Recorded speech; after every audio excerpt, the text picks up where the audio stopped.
Tayo magpasimula sa gabing ito. Amang Diyos na nasa langit, ikaw po ang Diyos na dakila, Diyos na makapangyarihan sa lahat. Kami ay dumudulog sa inyo sa gabing ito, lumalapit sa inyo sa gabing ito, upang hingiin na pagpalain mo pong iyong salita. Palakasin kami ng iyong mga salita. Lord, puspusin mo kami lagi ng Espiritu mo. Lagi mo kaming pagkaisahin. Lagi mo kaming pagsamasamahin. Lagi mo kaming gawing magkatuwang Panginoon. Salamat po. Hini ko ang pagkilos ng Espiritu ng Diyos. Hini ko na lumawak ang ating pangaral sa internet, sa Impapawid, sa YouTube, sa Facebook. Salamat Panginoon. Hini ko malaking pagkilos ng Banal na Espiritu sa mensahe sa gabing ito. Sa pangalan po ni Jesus. Amen. Amen. So sabi diyan sa Matthew chapter 9, verse 35-38 hanggang 38. Nilibot ni Jesus ang lahat ng bayan at nayon doon. Saan siya naglibot? Sa mga bayan at nayon doon. Nagturo siya sa kanilang mga sinagoga. Ano bang sinagoga? Ito yung mga bahay panambahan. At ipinangaral ang magandang balita tungkol sa paghahari ng Diyos. Ipinangaral niya yung magandang balita tungkol sa paghahari ng Diyos. Kasi ang Diyos gusto maghari sa mga tao. Gusto niyang pagharian ng mga tao. Kaya yun yung purpose ng pangaral ng Panginoon. Amen. Kaya ipinangaral niya tungkol sa paghahari ng Diyos. Gusto ng Diyos maghari sa lahat ng tao.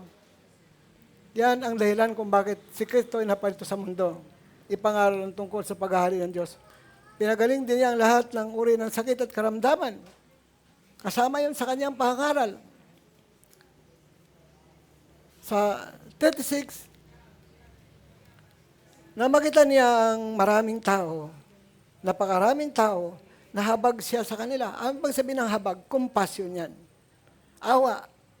Habag, awa, compassion. Sa English, compassion. Nahabag siya sa kanila sapagkat sila'y litong-lito at hindi alam ang gagawin. So yung mga tao na kita ng Lord, napakadaming tao, nahabag siya sa kanila. Yung mga tao parang mga, pagkat sila'y litong-lito, di alam ang gagawin.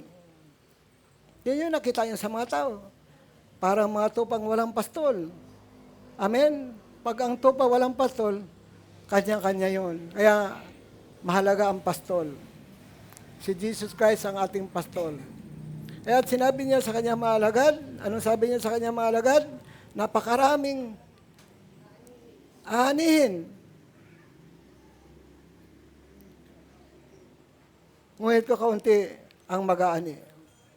Kakaunti lang yung kanyang mga alagad yung time na yun. Wala pang 5,000 yun. Idalangin ninyo sa may-ari ng anihan na magpadala ng mga mag-aani. Mga manggagawa. Ito yung purpose ni Lord. Ito yung compassion ng Panginoon. Una, sa may mga sakit, pinagaling niya yung mga may sakit. Yun yung compassion ni Lord. Yun yung habag niya. Yun yung kanyang awa. Sapagat yung mga tao litong-lito at di alam ang gagawin, para mga tubang walang pastor. Kaya sinabi niya sa kanya mga alagad, napakaraming aanihin.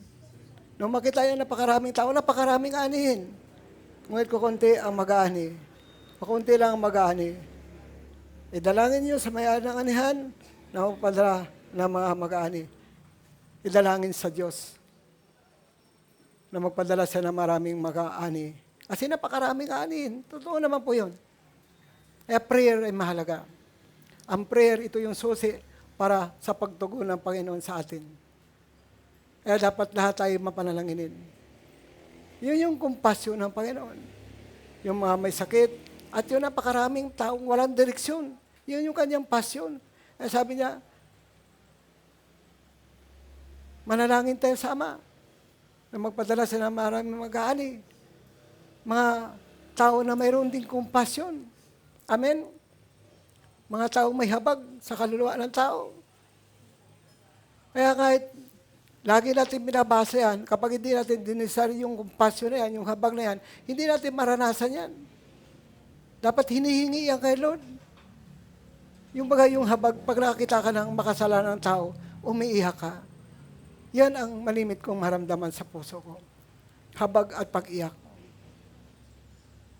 Kahit basahin mo lang ulit-ulit yan, pag hindi mo dinisar yan, hindi mo hinihingi kay Lord yan, hindi mo maranasan yung habag. Parang tumitingin ka lang sa mga tao na wala ka lang naramdaman. O kapag hiningi mo sa Lord yung habag, yung compassion na yan, maramdaman, ibibigay ni Lord yan. Kasi wala namang bagay na hiningi sa Diyos hindi ibibigay ng Panginoon. Amin po ba? Kasi lahat ng desire natin, lahat ng nais natin, kayang ibigay ng Panginoon sa ating mga puso. Ang gusto nga ng Lord, lahat tayo maging alagad na mayroong compassion eh. Mayroong habag, mayroong awa. Kasi nakakaawa naman talaga yung mga makasalanan, lalo na yung mga walang direksyon, parang mga tupang walang pastol, walang nag-aalaga. Kawawa talaga ang kaluluwa nila kung pabayaan sila. Mapapahamak sila. Amen. Mapapahamak ang mga kaluluwa nila. Mapupunta sila sa walang hanggang kapahamakan ng impyerno. Alam natin na kapag ang buhay natin isa lang, hindi na pwedeng ulitin. Kapag nagkamali ka ng pagpili sa buhay nito, ikaw ay mapapahamak o ikaw ay maliligtas. Dalawa lang naman yan eh. Amen. Dalawa lang naman yan. Kasi ang ating kasing buhay ay may free will. Hindi ka pipilitin na Lord, mahalin mo siya. Kasi kusa yan. Na binibigay sa Lord yung pagmamahal na yan. Hindi kaya pipilitin manampalataya ka sa Kanya. Hindi kaya pipilitin magtiwala ka sa Kanya. Hindi niya pipilitin maglingkod ka sa Kanya kasi kusa yan na desisyon natin eh. Amen. Kusa yan na desisyon ng ating puso na kusa sumunod ka sa Kanya. Hindi kaya pipilitin sumunod sa Kanya. Pero ang mahalaga doon, may aral ka. Amen. May aral ka. Nasa iyo yung kalayaan, nasa iyo yung desisyon. Kaya nga, maraming naliligtas, marami din na napapahamak. Kasi alam na nila yung salita ng Diyos, hindi nila sinusunod. Amen ba? Kaya, yun yung compassion na pa yan, yung mga tao, yung mga walang direksyon, yung mga parang mga taong walang pastol. Alam mo ba, kahit sa literal na ito pa, pag walang pastol, walang nag-guide, kanya-kanya yun. Kanya-kanya silang takbo. Amin po ba? Kanya-kanya silang lakad sa kanilang gusto. Pero pag mayroong pastol, maayos sila, maigagayad sila sa tamang direksyon, sa pastulan at saka sa kulungan. Madala sila sa tamang kulungan. At madala din sila sa tamang pastulan. Kapag mayroong pastol. Kapag walang pastol, sa panahon natin ngayon, pastor na yan. Amen. Kaya mahalaga na mayroon talagang nagtuturo. Ito yung malaking bahagi ng pastor. Na ituro sa atin yung tamang direksyon. Maging sa panalangin. Amen. Maging sa panalangin, mapili tayo. Dapat. Lucas 11 verse 8, dapat mapili tayo. Kasi ang pagiging mapilit ay napakita ng pagiging interesado sa Panginoon.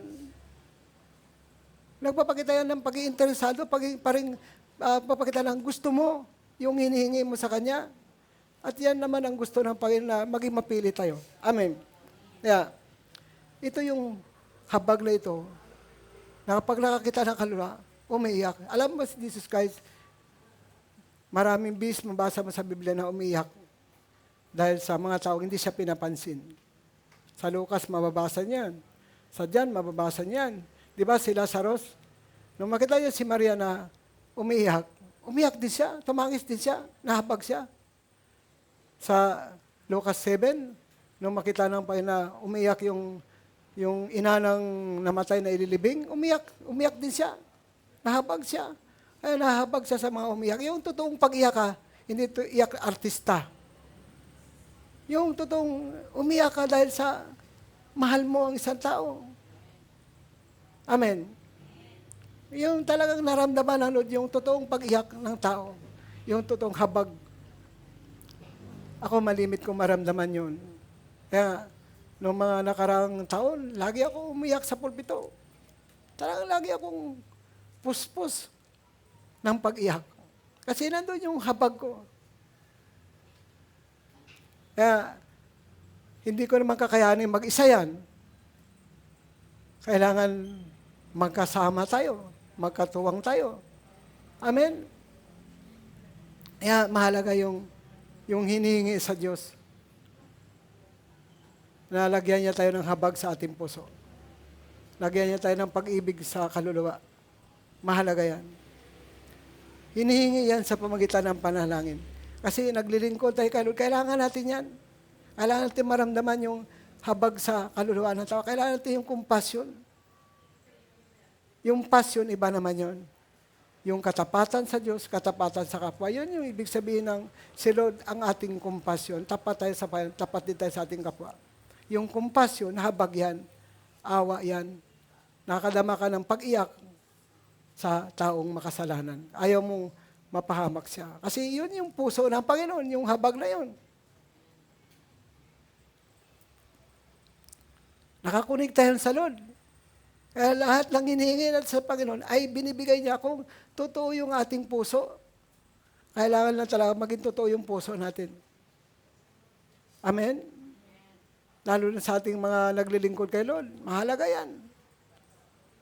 Kasi maramdaman mo lamang ang puso ng Panginoon kapag mayroon kang habag, awa, compassion. Amen. Maramdaman mo, lalo, ako dati, sa mga pastor na kasama ko, nagtataka sila, lagi ako napupuspos ng banal na Espiritu. Hindi rin ako maintindihan ng ibang mga pastor kasi lagi kong hinihingi, kaluluwa, kaluluwa, kaluluwa. Hindi ako humingi ng material na bagay. Amen? Hindi ako humingi ng material na bagay. Ang lagi kong hinihingi, kaluluwa. Kasi dahil sa kaluluwa, namatay si Kristo. Tinubos tayo ng dugo ng Panginoon, yung kaluluwa ng tao.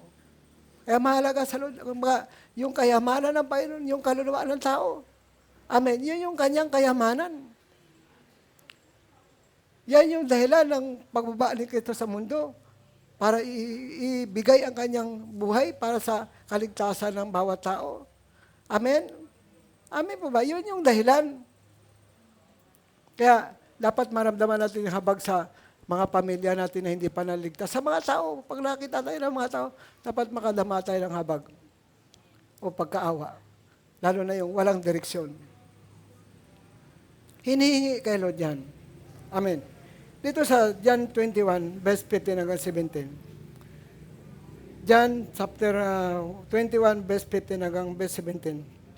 Sabi dito, pagkakain nila, tinanong ni Jesus si Simon Pedro, Simon, anak ni Juan. John 21, chapter 31, verse 15, verse 16. Pagkakain nila, tinanong ni Jesus si Simon Pedro, Simon, anak ni Juan, iniibig mo ba ako na higit sa mga ito? Ibig sabihin, tinanong sila kung iniibig mo ba ako ng higit sa mga kasama mong alagad o apostol. Iniibig mo ba ako ng higit sa mga ito? Yan ang tanong sa kanya ng Panginoon. Kung mahal mo ba ako ng higit sa mga kasama mo? Higit bang pagmamahal mo sa akin kaysa kanila? Opo, Panginoon, alam ninyong mahal ko kayo. Yan yung tungkol ni Peter. Sinabi sa kanya ni Jesus, kung gayon, pakainin mo ang aking mga tupa, mga batang tupa. Kasi mga batang tupa, mga baguhang manampalataya, batang tupa nga eh. Amen. Pero yung nakagawa lang noon, yung may mga pag-ibig sa Panginoon, yung may mga compassion. Kasi yung compassion na Panginoon ay nilagay niya sa puso ni Peter. Amen. Sinabi sa kanya ni Jesus, kung gayon, parang ano dito si Lord, parang batanggin niyo kung gayon. Pakainin mo ang aking mga batang tupa. Muli siya tinanong ni Jesus, Simon, anak ni Juan, iniibig mo ba ako? Bakit pag-ibig lagi tinatanong ni Lord? Kasi kung hindi mo ibigin ang Panginoon, hindi mo magawa yung kanyang kalooban. Hindi mo siya susundin kung wala kang pagmahal sa Panginoon. Tingnan yung mga walang pag-ibig sa Diyos. Wala kang maramdaman na sumusunod sila. Maramdaman mo sumusunod lang sa Panginoon ng isang tao kapag iniibig niya ang Panginoon, susundin niya ang utos ng Lord kasi iniibig niya si Lord. Amen ba? Amen. Pakainin mo ang aking mga batang tupa. So muli siyang tinanong ni Jesus, Simon, anak ni Juan, iniibig mo ba ako? Sumagot si Simon, Opo, Panginoon, alam ninyong mahal ko kayo. Sinabi ni Jesus, alagaan mo ang aking mga tupa. Alaga naman, pag-aalaga naman. Nung una, pakainin yung mga batang tupa. Ngayon, pag-aalaga na naman. Amen? Yung may mga pag-ibig lang sa Lord, yung makagawa nito. Amen. Pangatlong ulit na tinanong siya ni Jesus, Simon, anak ni Juan, mahal mo ba ako? Nalungkot na si Pedro kasi 3 beses siyang tinanong kung mahal mo ba ako. 3 ulit na eh. Nalungkot na siya kasi nga 3 beses ang tinanong ng Panginoon kung mahal mo ba ako, kung iniibig mo ba talaga ako.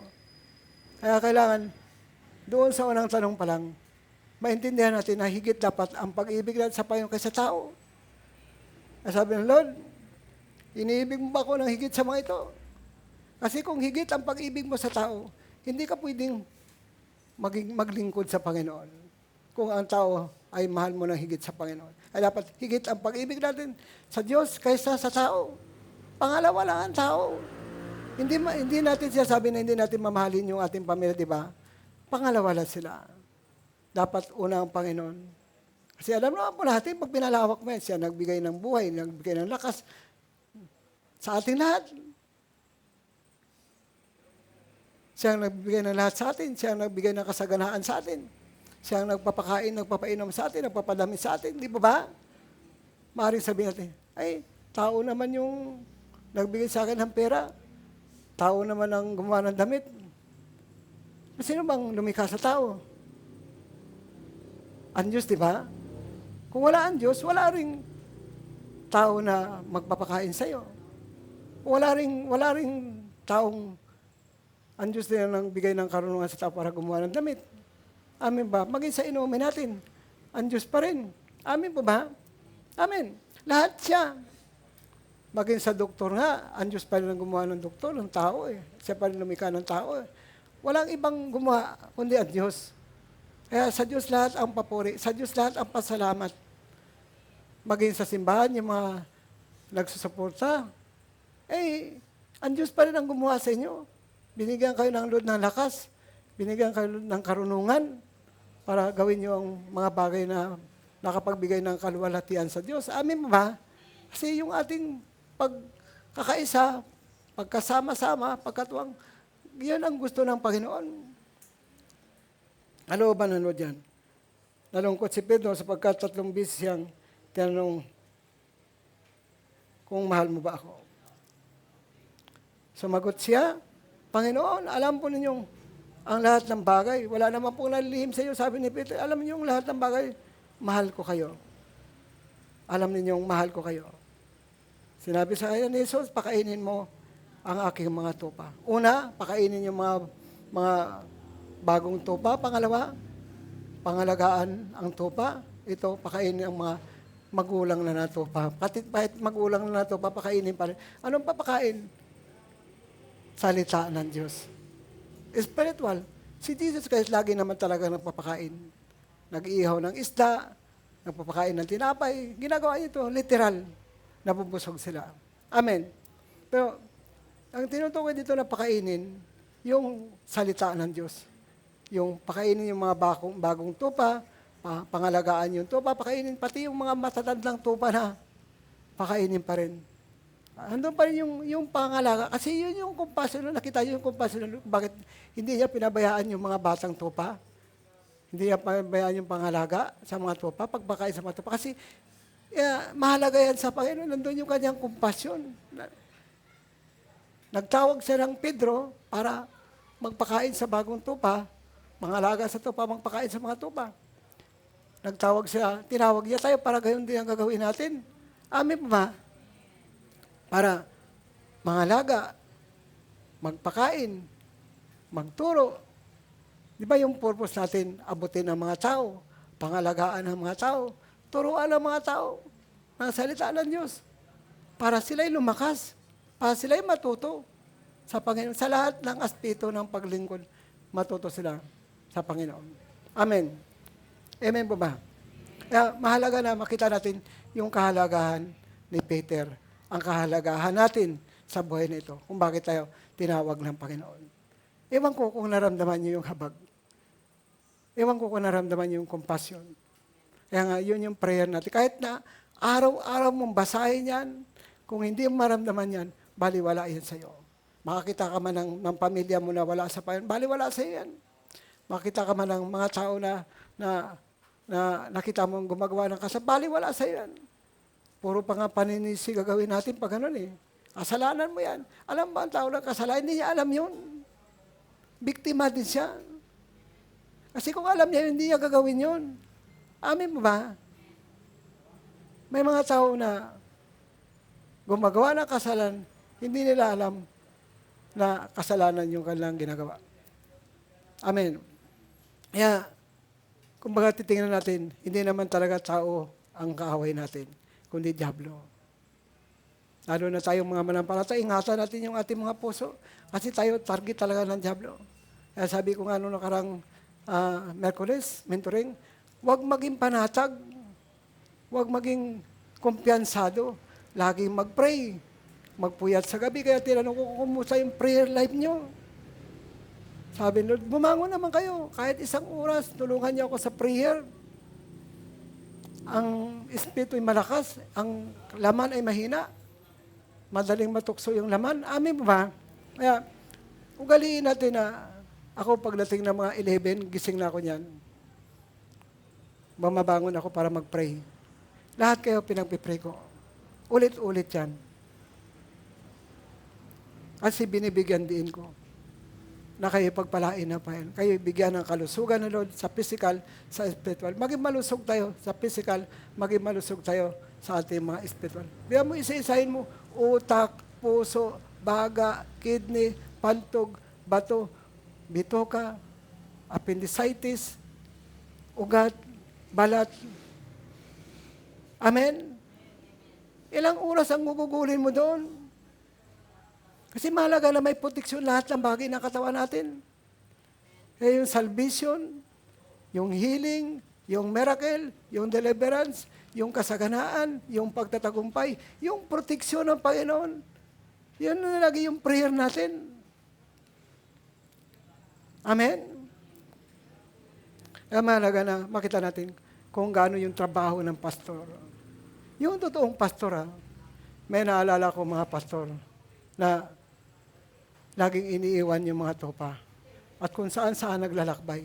Sabi ko yung ganong mga tao, walang pagmamahal sa Diyos. Walang pagmamahal sa kaluluwa ng tao kasi laging iniiwan yung mga tropa niya.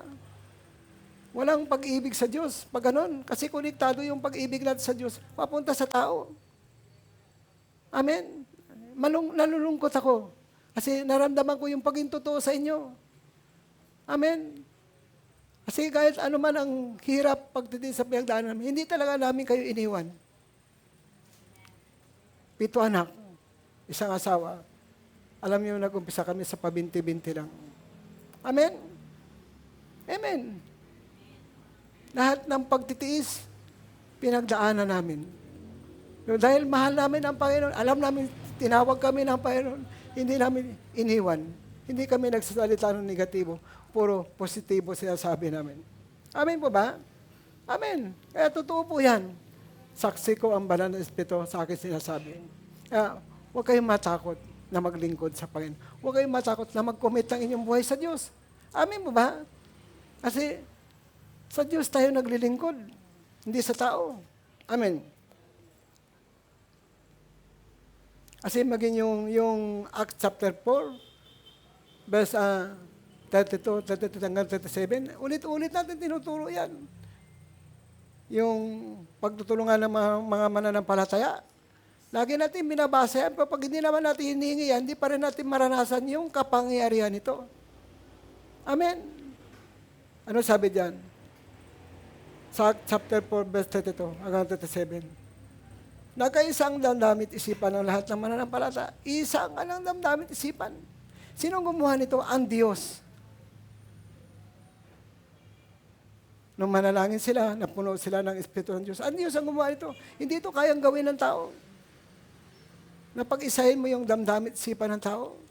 Hindi kayang gawin ng tao ito. At itinuring din naman ang sarili niyang kundi ang anyang ari-arian, kundi para sa lahat. Ang Diyos ang gumawa nito.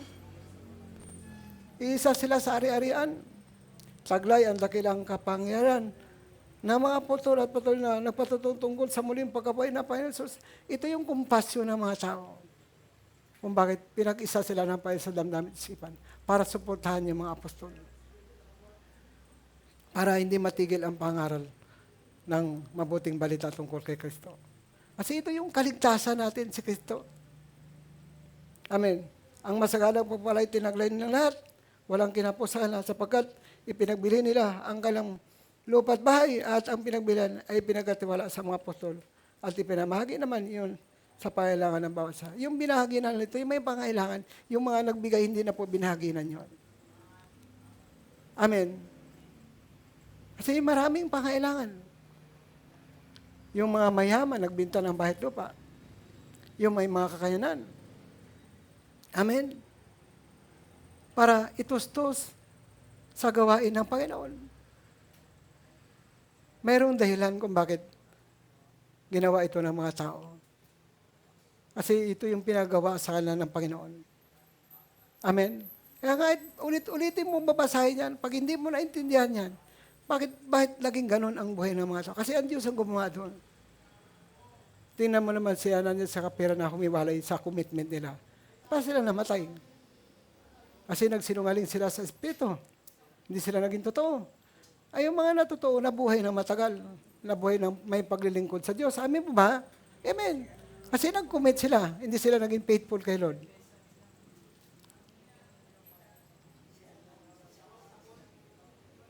So, ibinamahagi yun sa pangailangan ng bawat isa. Pero yung mga nagbigay, hindi na po binahaginan yun. Kasi nagbigay ka na nga eh. Ganun ang ginawa niyo si isang Libitang taga-Cyprus na tinatawag ng mga apostol na Bernabe. Na ang ibig sabihin, anak na nagpapalakas loob, challenge ang buhay ni Bernabe. Nagbinta ng bukid. Pinagbili yung bukid at ipinagkatiwala sa mga apostol ang pinagbili. Kasi may tiwala sila sa mga lingkod ng Diyos. Yung mga tao nagbinta ng bahay at lupa. Ang pinagbilan, ipinagkatiwala sa mga apostol. Kasi alam nila mga apostol ay totoo sa Panginoon. Hindi sila pwedeng magsinungaling. Hindi sila pwedeng mandaya. Totoo silang mga lingkod ng Diyos. Si Bernabe, ipinagbili niya kanyang bukid, pinagkatiwala sa mga apostol, ang pinagbilan. Wala siyang binawas. Hindi katulad ni Ananias sa kasapihan na bahagi lang ang kanilang binigay. Kaya nagalit sa kanilang Diyos. Kasi pag nag-commit ka, dapat maging totoo ka.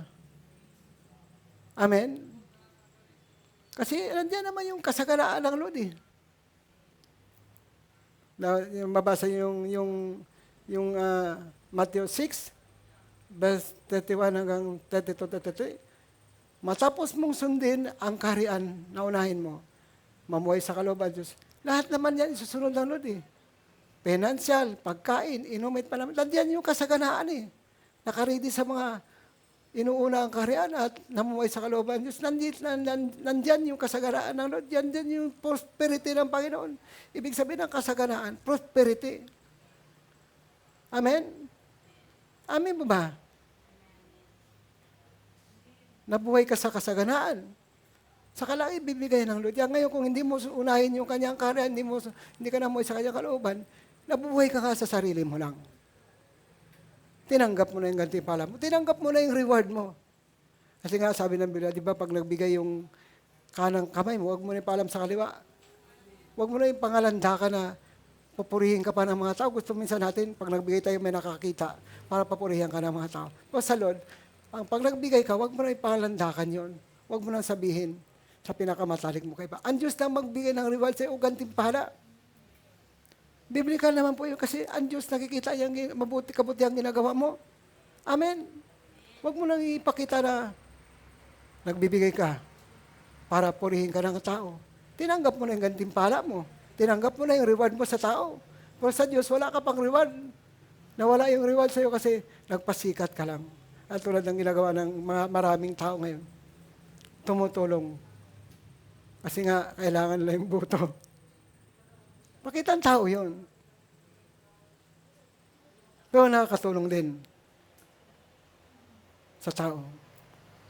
Po iba sa Lord.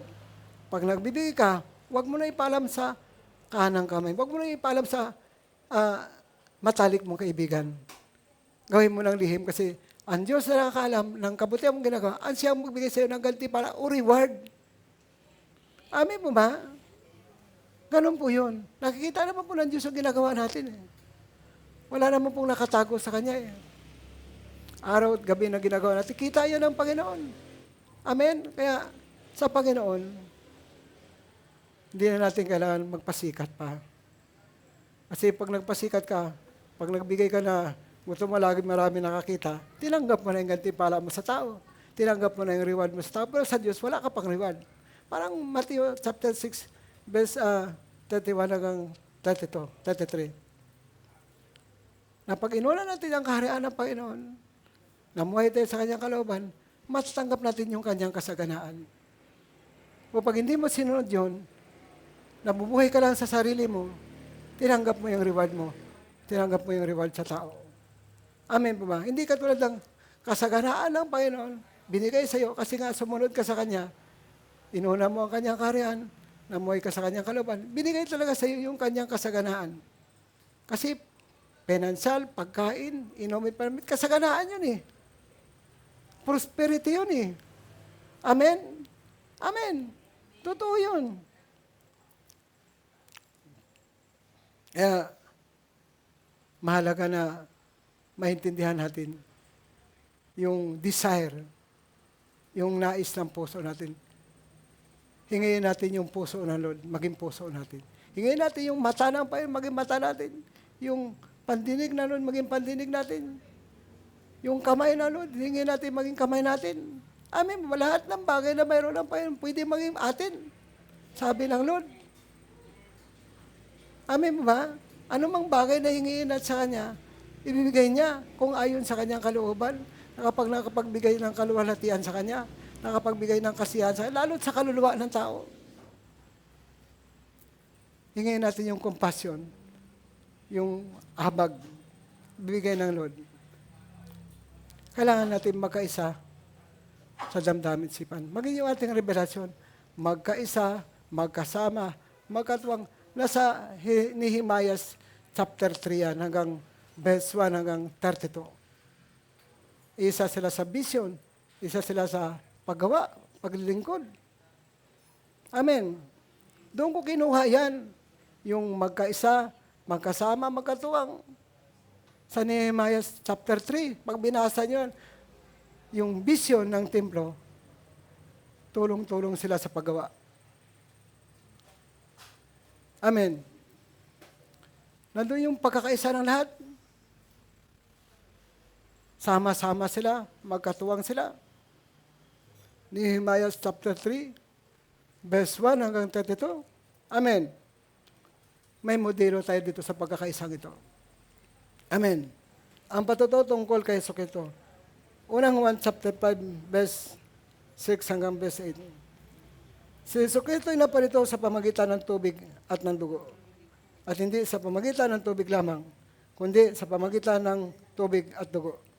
Ang Espiritu ang nagpatutuo tungkol dito sapagkat ang Espiritu ay katotohanan.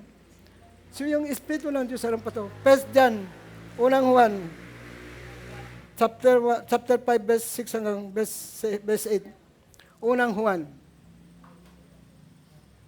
chapter 5, verse 5 hanggang 6, 7, 8. Sabi diyan, Jesucristo ay naparito sa pamagitan ng tubig at ng dugo. Naparito sa pamagitan ng tubig at dugo. Hindi sa pamagitan ng tubig lamang, kundi sa pamagitan ng tubig at dugo. Ang Espiritu nagpatutuo tungkol dito, sapagkat ang Espiritu ay katotohanan. Ang Espiritu ay katotohanan.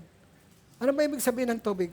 Ito ay nagre-represent ng paglilinis sa atin, sa ating karamihan. Ano bang ibig sabihin ng dugo? Ito ay tumubos ng ating kasalanan. Amin ba? Mga nagpatutuo yan. At ang Espiritu ang nagpatutuo tungkol sa mga bagay nito. Ang Espiritu ay katotohanan. Amen. Tatlo ang nagpatotoo sa langit, ang Ama, ang Salita, at ang Espiritu Santo. At ang tatlong ito isa. Tingnan mo yung tatlo isa. Tatlo sila, pero isa sila. Saan ba sila nagkaisa?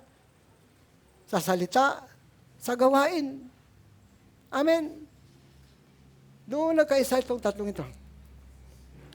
Tatlo ang nagpatotoo sa langit. May nagpatotoo sa langit, tatlo.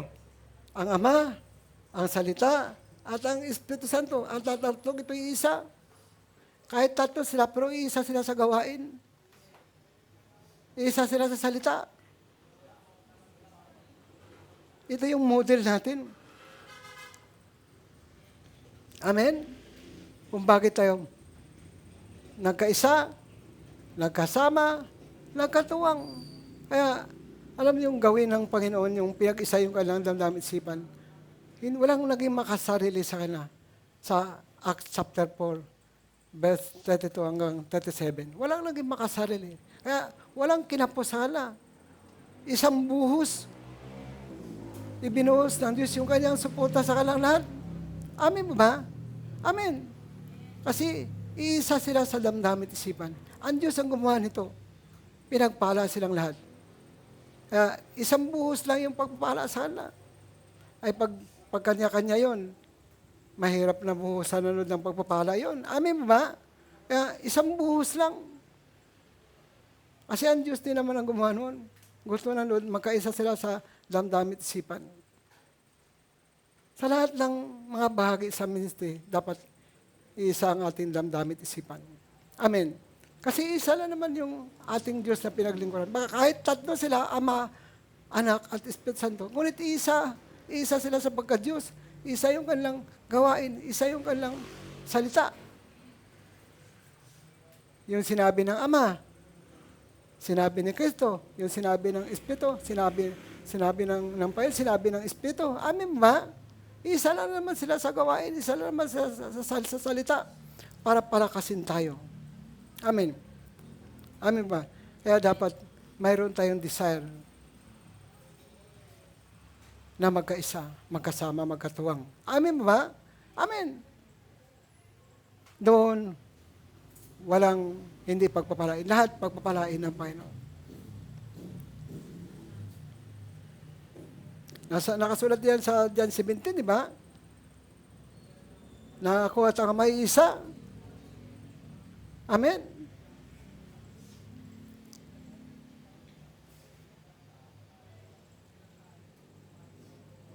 At ang sabi pa dito,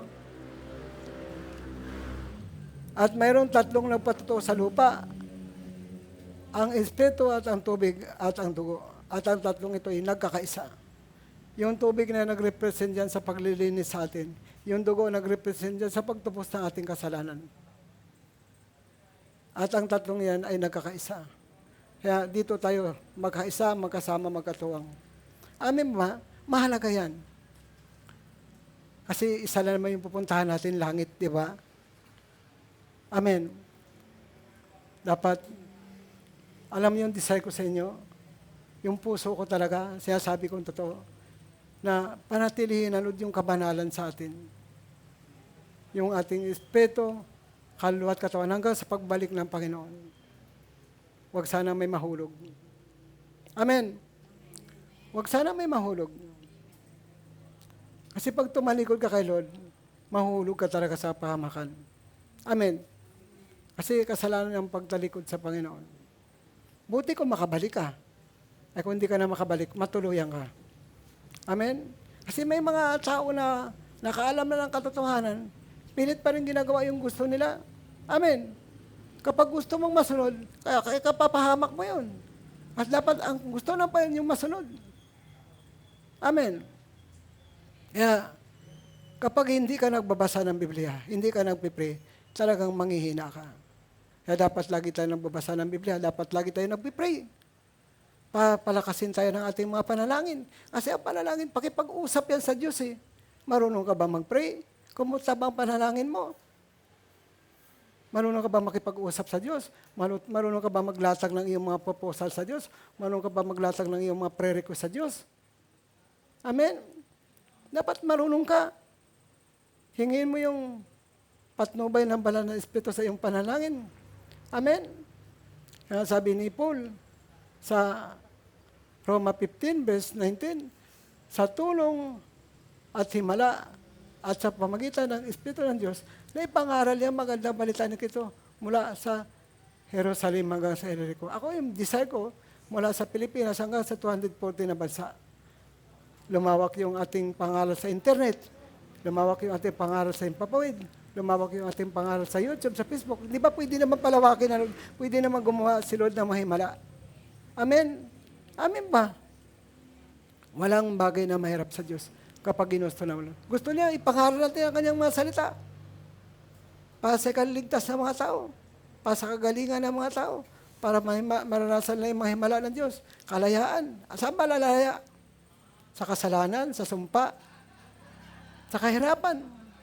Yung ibig sabihin ng deliverance, paglaya. Makaras ng deliverance sa sumpa, sa kasalanan, sa pagkakapos ng demonyo. Amen? Yan yung prayer ko lagi. Pasaganain tayo ng Panginoon. Pagtagumpayin tayo ng Panginoon. Protektahan tayo ng ating Diyos, ng kanyang kapangyarihan. Amen ba ba? Amen. Kaya, mahalaga yung mga prayer na yan. Siguro kung wala si Lord sa buhay natin, baka wala na tayo, no? Amen? Kasi wala naman tayong alam dati. Kung walang nagpipray sa atin, baka iba sa atin, pumanaw na. Amen. Kasi pag wala kang karunungan, madali ka talaga mamatay. Amen? Madali ka talaga mamatay. Kasi si Lord yung proteksyon natin, si Lord yung nag-iingat ng ating buhay. Paano pag wala si Lord? Amen? Kaya, sa iba naman, hindi nila maituro yung tatlong yan. Kasi nga, hindi man nila tinatanggap yung salitan. Kahit nababasa nila, hindi nila kayang ituro. Kasi hindi nila pinamumuhay, hindi nila tanggap. Yan ang dahilan kung bakit hindi nila maituro. Kasi hindi nila tanggap, kahit nasa Biblia na, hindi pa nila tanggap. Na imposible maging tatlo ang Diyos. Sila kahit tatlo, isa naman sila eh. Pagparito ni Kristo, yung kalooban ng Ama, yung parito ng Holy Spirit, kalooban ni Kristo. Amen? Yung ipinangaral ni Kristo, salita ng Ama. Yung pinahayag ng Holy Spirit, salita ni Kristo. Kaya wala namang pagkontrahan eh. Tulungan sila eh. Nakakaisa yung tatlo. Amen ba ba? Kaya, ganun kabuti ang Diyos. Kaya, alam ba yung prayer mahalaga? Yung tayo magkaisa, magkasama, magkatuwang. Hingin natin na pag-isahin na yung ating damdamin at isipan. Hingin natin sila na maging kompasyon natin yung magkaisa, maging kompasyon natin yung magkasama, maging kompasyon natin yung magkatuwang. Pwede na mahingin kay Lord yan eh. Amen. Ang mahalaga, bukas ang ating mata, ang mahalaga, bukas ang ating isip, ang mahalaga, bukas ang ating mga puso sa ating mga hiningi sa Diyos. Amen. Yung panampalataya mahalaga. Yung katapatan mahalaga. Yung paglilingkod sa Diyos mahalaga. Yung pag-ibig sa Diyos, pag-ibig sa kapwa, lalong napakahalaga. Yung paglilingkod sa Panginoon, napakahalaga. Kaya inuulit-ulit ko lagi yan kasi mga importanteng bagay yan eh. Yung salita ng Diyos, napakahalaga niyan sa ating mga buhay. Amen. Kaya, yan ang dahilan kung bakit tayo nag-ayuno. Kasi pag nag-ayuno tayo, lalo tayong lumalakas. Namamatay ang laman at nabubuhay ang espiritu. Kasi wala tayong inisip minsan, puro kain, inom, tulog. Yan yung gusto ng laman. Kung gusto naman ng espiritu, mag-pray tayo na mag-pray. Mag-ayuno, manalangin na manalangin sa Diyos. Yan ang gusto ng espiritu. Kaya, pag wala kang ginawa, kain, tulog, inom. Minsan, may mga tao na, gusto ko maglingkod kay Lord. Pag nandiyan naman sa paglingkod, naging busy naman sa maraming bagay. Amen. Kaya, dapat yung mga sinasabi natin, bantayan natin. Yung mga commitment natin, bantayan natin sa Panginoon. Kung ano yung binitiwan natin sa harapan ng Diyos, tayuan natin. Amin ba? Huwag natin takbuhan ang Panginoon. Huwag natin takbuhan ang mga tao. Lalo na kayo mga leader na nagtuturo ng Bible study, huwag niyong tatakbuhan yung mga tao. Amen? Maging totoo ka sa inyong pagtuturo. Amen. Ipamuhay niyo yung inyong mga sinasabi. Ipamuhay niyo yung inyong mga tinuturo. Kasi may power yun, may kapangyarihan yun kapag totoo sinasabi mo. Kapag sinusunod mo yung kalooban ng Panginoon, may kapangyarihan talaga yun. Hindi pwedeng hindi ka sasamahan ng Lord. Sasamahan ka ng Lord kapag totoo ang puso mo sa Kanya. Totoo yung iyong paglilingkod sa Kanya. Amen? Kasi may mga tao na takot magbigay ng commitment kay Lord. Kasi baka hindi ko magampanan. Alam niyo ba, kahit saan ka pumunta, may kaluluwa ng tao. Kahit saan ka pumunta, may kaluluwa. Takot mag-commit ng buhay sa Diyos kasi baka mabawasan ang kanyang oras sa sanlibutan. Amen. Yun yung kinatatakot niya, baka mabawasan ang kanyang oras sa sanlibutan. Huwag mong hayaan na ang sanlibutan ang manipula sa iyo. Kasi ikaw ang kaluluwa mo pagdating ng takdang panahon. Kapag ang sanlibutan ang magmanipula sa iyo, huwag mong paghinayangan ang sanlibutan. Kasi ang Lord ang nagbigay sa atin ng buhay. Siya ang nagbigay ng ating financial, siya ang nagbigay ng ating pagkain, inumit, panamit. Amen. Maaaring sabihin niyo, tao, sino lumikha sa tao? Maaaring sabihin natin, ang Diyos ang gumawa ng damit, ang tao ang gumawa ng damit. Sino ba lumikha sa tao? Ang Diyos pa rin. Amen. Amen po ba? Lahat ang Diyos ang gumawa. Kaya sa Diyos tayo dapat magpasalamat. Ipagpasalamat natin agad sa Kanya yung ating buhay. Yung ating lakas. Ito'y ipaglilingkod natin sa ating Panginoon. Paglilingkod natin kay Lord yung ating lakas. Amen po ba? Kaya mahalaga na alam natin ang ginagawa natin. Nasa isip natin, nasa puso natin. Amen. Kaya kahit binabasa mo araw-araw ang salita ng Diyos, kung hindi mo naman intindihan, useless. Dapat naintindihan mo kung bakit ginawa ito ng Panginoon sa kanila, na pinag-isa yung kanilang damdamin at isipan. Kasi nga, para pagpalain silang lahat. Walang lalagpasan ng pagpapala ng Panginoon. Kaya ang mga apostol sa Acts chapter 5, nakagawa sila ng maraming himala. Pati anino ni Peter, gumagaling yung may sakit na dadaanan. Talagang matinding miracle. Totoo po yan, sabi niya, walang hindi gumaling, lahat gumaling. Amen. Kasi lahat lang lumalapit, naturuan yun ng panampalataya. Lahat na nakabalita ay may nagturo doon ng panampalataya. Kaya lumapit sila kasi may panampalataya sila, nagagaling talaga sila. Kahit gaano man, katindihan ka lang sa karamdaman, gagaling sila. Amen po ba? Kasi nga, nandoon yung faith, nandoon yung panampalataya. Lalapit ka ba kung wala ka panampalataya? Eh, lahat ng lumapit, may panampalataya yun. Basa ng Lord, alam ng Lord yun. Amen? Kaya mahalaga na yung buhay natin. Nagtuturo tayo sa mga tao. Malaki ang magawa natin. Yung mga itinuturo natin, nasa tanim yan sa puso ng tao. Amen? Kapag may kasamang Espiritu ng Diyos yung ating tinuturo, may kasamang anointing, matatanim talaga yan. Eh pag nagtanong yung mga tao, ba't niyo kami iniwan? Kasi ang hirap mo naman dalhin sa Panginoon.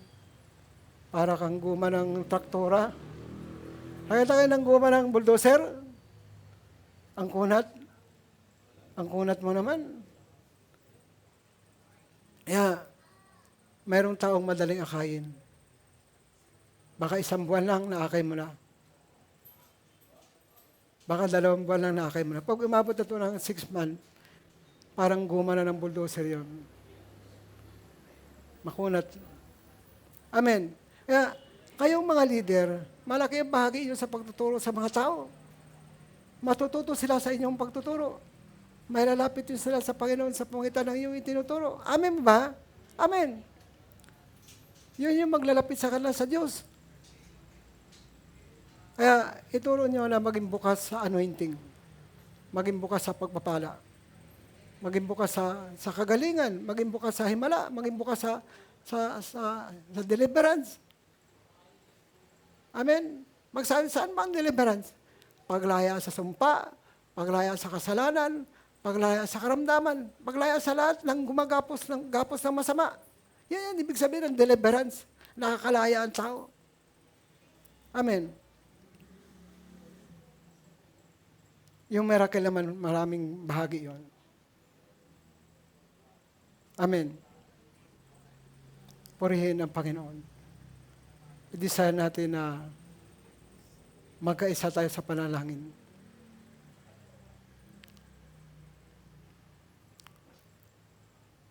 I-desire natin sa gabing ito na patuloy tayong palakasin ng Panginoon.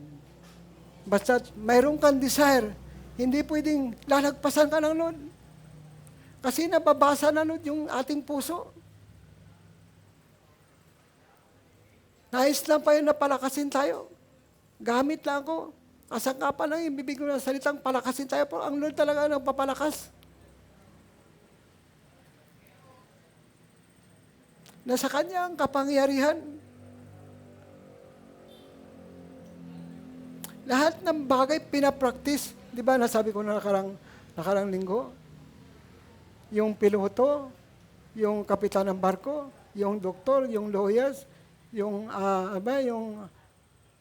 architect, yung civil engineer, yung mga teacher. Pag graduate yan, papractice mo yung pinag-aralan mo. Pag hindi mo pinapractice yan, mawala yan. Para ma-improve. Pag pinapractice mo na improve.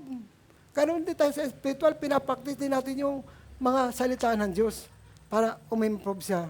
Amen po ba? Para lalo siyang tumibay, lumakas. Kasi anumang bagay na pinag-aaral mo, pag hindi mo pinapractice, mawala yan. Ako nga dati, nag-aaral ako marami akong pinag-aralan. Pero hindi ko na pinapractice, nakalimutan ko na yung mga lyrics.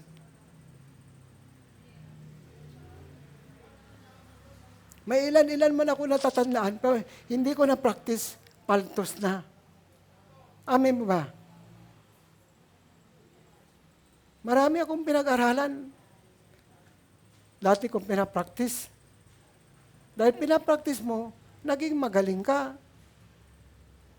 Pero hindi mo na pinapractice, nawawala yun. Kaya yung prayer, pinapractice din yan. Yung panampalataya, pinapractice din. Yung katapatan, pinapractice din. Yung pagsunod kay Lord, pinapractice din. Yung pag-ibig sa Diyos, pag-ibig sa kapwa, pinapractice din yan. Pag lagi mo ba nang pinapanalangin yan, lagi mo ginagawa yan napapractice ka. Amen. Lahat ng bagay, literal, spiritual, pinapractice. Yung anointing, pinapractice din yan. Paano mag-practicein? Lagi mong i-receive. Amen. Yan yung practice doon. Lagi may practice yung healing, lagi mong binabanggit yung kagalingan, lagi mong pinapractice yung miracle, lagi mong pinapractice yung lahat ng bagay.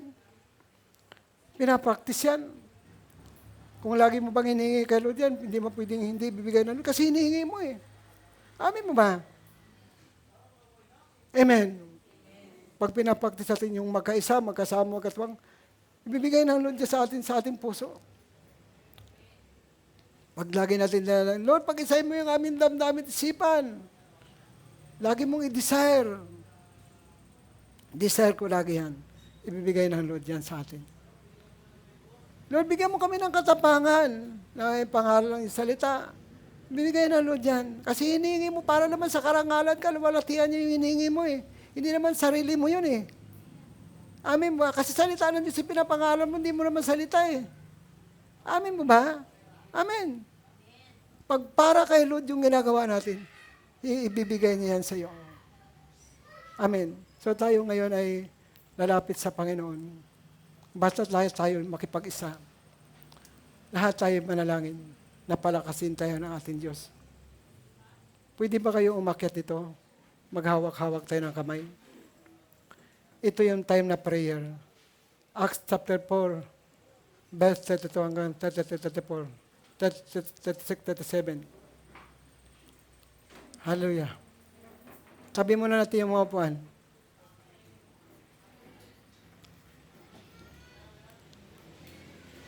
Yes, hallelujah. Purihin ka, Lord. Habang tayo ay lumalapit sa Lord, aawi tayo sa Panginoon. Acts 16:25-26. Si Pablo at Silas ay nalangin, nagpuri ng mga himno. Kumilos ang power ng Panginoon. Nagkaroon ng deliverance. Natanggal yung mga tanikala, yung mga kandado ng bilangguan. Natanggal yung mga tanikala ng mga preso. Yun yung power ng prayer, power ng worship.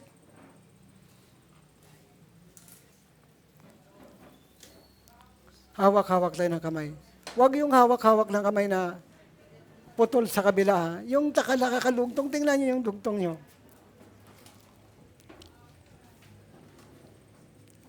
Kailangan ko yung pagkakaisa nyo. Kailangan na makita ng Lord sa puso natin. Magkaisa, magkasama, magkatuwang. Isa yung ating damdamit isipan. Amen? Kaya nabasa ng Lord sa ating isipan sa puso natin yung bagay na yan.